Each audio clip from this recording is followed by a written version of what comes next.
Hi, this is Dr. Gregory Sadler. I'm a professor of philosophy and the president and founder of an educational consulting company called Reason.io, where we put philosophy into practice. I've studied and taught philosophy for over 20 years, and I find that many people run into difficulties reading classic philosophical texts. Sometimes it's the way things are said or how the text is structured. But the concepts themselves are not always that complicated, and that's where I come in. To help students and lifelong learners, I've been producing longer lecture videos and posting them to YouTube. Many viewers say they find them useful. What you're currently watching is part of a new series of shorter videos, each of them focused on one core concept from an important philosophical text. I hope you find it useful as well. In Plutarch's short treatise on having many friends, he's going to begin with an analogy between what happens when Socrates is talking with Meno in Plato's dialogue of the same name, and he's asked what virtue is, and Meno rattles off a whole bunch of different virtues, and Socrates says, oh, no, I just want the one that connects all of them together. And Plutarch is going to say, we act as if we're going to have a whole bunch of different friendships or relationships, when really what we want is something more restricted, but something better. And he's not saying we're going to give a definition at this point, but he's going to highlight a tendency that we see in his culture as well as in our own, this idea that if I just had a lot of people who I was involved with in a friendly way, which is, the way we translate this term, poluphilia, having a lot of friendships, having many friendships, well, then my life would be great. And, I think he points out things that we can easily relate to. He talks about seeing people who have a whole bunch of friends, at their place, and it seems like, this is really the life, to be the person who is surrounded by people who like them. And so a lot of people, see and desire, he's going to use the word orexis, which is desire in its broadest sense, and advise that we should have a lot of friends. And the question is, well, is this actually going to work out for us in the way that people present it to us, and we may be presenting to ourselves? And Plutarch says, no, that's not really going to work. And why is that the case? So we can begin with this metaphor that he has. And you could say, well, there could be some limits to this. Yes, every analogy has its limitations. But let's see what he actually says.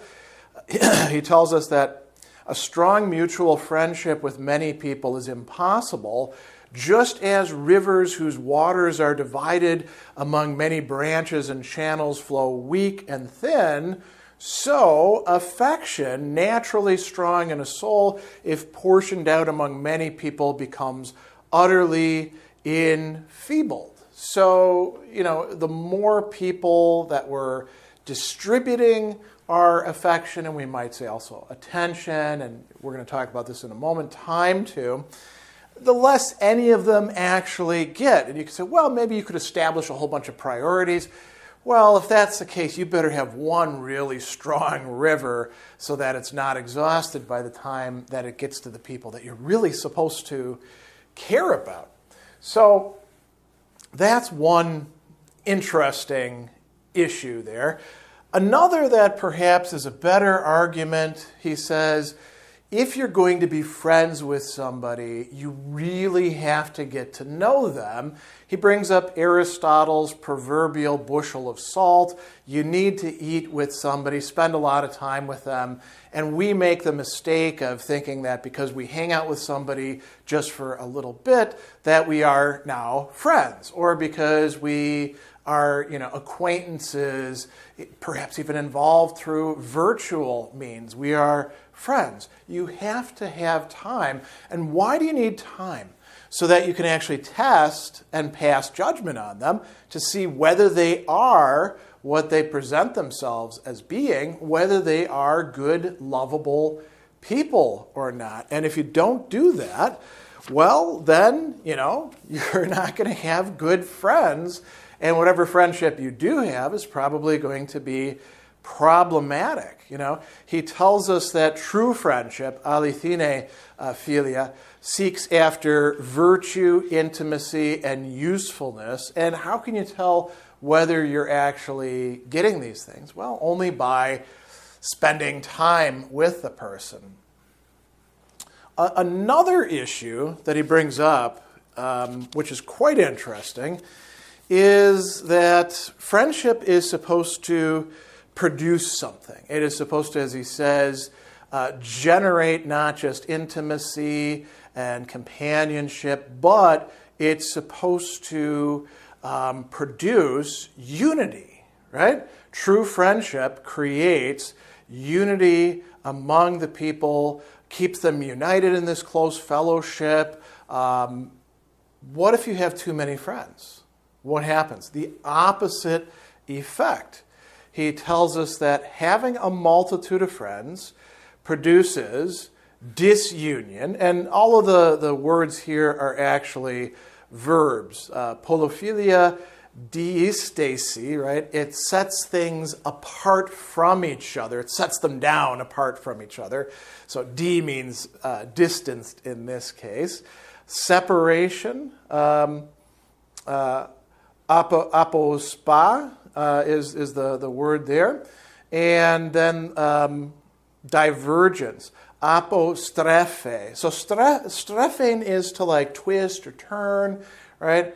And to go in a particular thing. Apo, away from. So why would having a lot of friends produce this? Why couldn't they all just be on the same page, we might say? And he says, well, here's one of the reasons.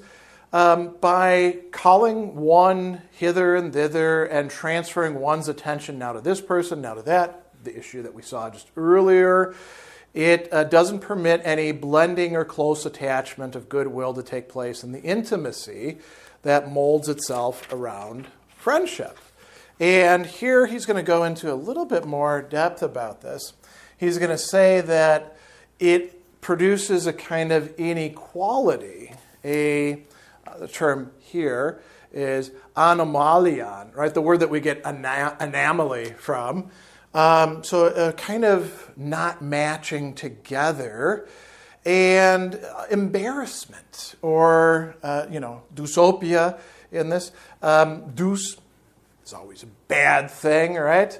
And embarrassment about what? About doing acts of service to each other, doing good things to each other. You're going to do some things for some people and do less for others. And that is going to produce a bad effect both in yourself and on the other people.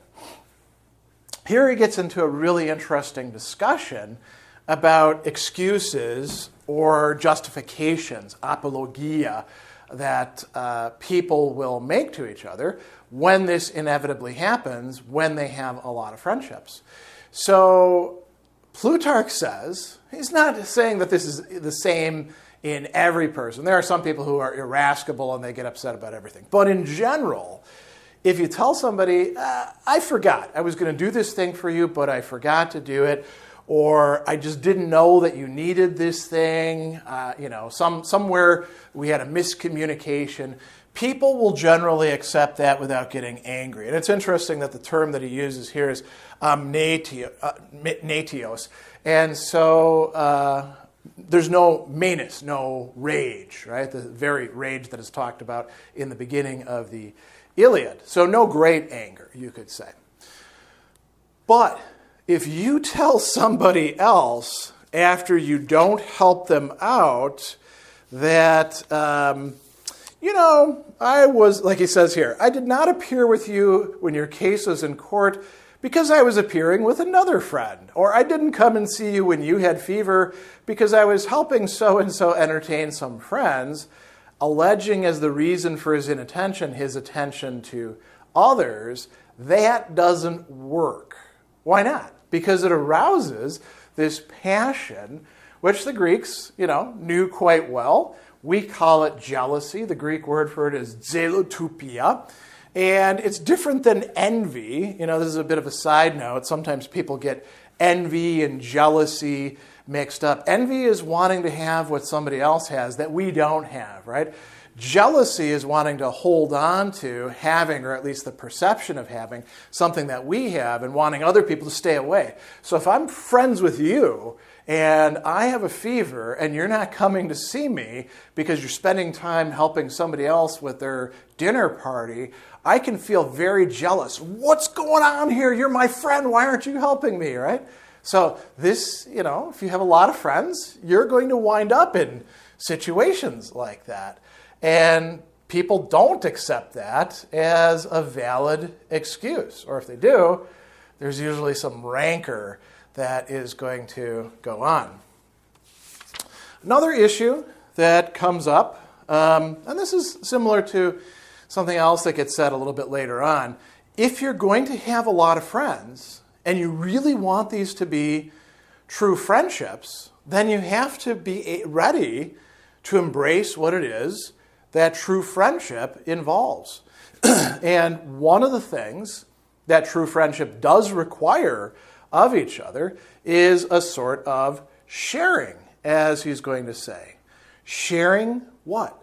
The other person's anxieties, the things that they're worried about. So anxieties, burdens, the things that they have to deal with. Toils is another closely related term, right? You have to be willing to share in that sort of thing. And even risks. Your friends, you have to be vulnerable to your friends, and that means that you, in a certain sense, take on your friends' vulnerabilities, at least according to Plutarch. So if you're not prepared to do that with a whole bunch of people, maybe you shouldn't be striving after having a whole slew of friends. Or reconcile yourself to the fact that those friendships won't be true friendships because you're not actually sharing in those sorts of things.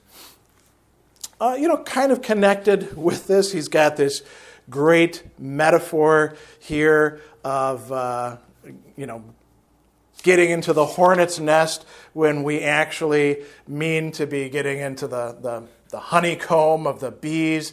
So he says, seeking many friends runs afoul of hornet nests of enemies. Now, why should that be the case? Because, like he says, when you are interwoven in a friendship with somebody else, it's impossible for a friend not to share their friend's wrongs. This kind of goes to the risk part, right? Your friend does something bad to somebody else. You're their friend. You are participating in that in a certain way. Or disrepute or disfavor.